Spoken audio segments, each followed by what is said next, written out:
How to fix Steam login blocked account error. If you wish to fix the blocked account error whenever you're trying to log in on Steam, so maybe you're trying to log in from the app or log in from your web browser. So let me just go to the sign in page, and here I am on this particular page. And if your account has been blocked, it could be that you've been attempting to log in a number of times recently, or someone is trying to log in repeatedly into your account and spamming it.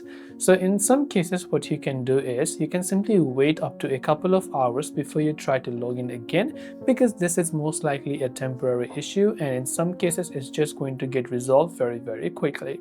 You can also try to check your internet connection. So go to your Wi-Fi settings on your Windows or your other devices and check if your Wi-Fi settings are working fine, and see if that helps you. In case you forgot your credentials, you can click on Help Icon Sign In button, where you can simply select you forgot your Steam name or password, and you can choose to reset your credentials as well. So hopefully one of these may have helped you solve the problem. If you have got any questions, feel free to leave them down below. Thank you for watching, and see you in the next video.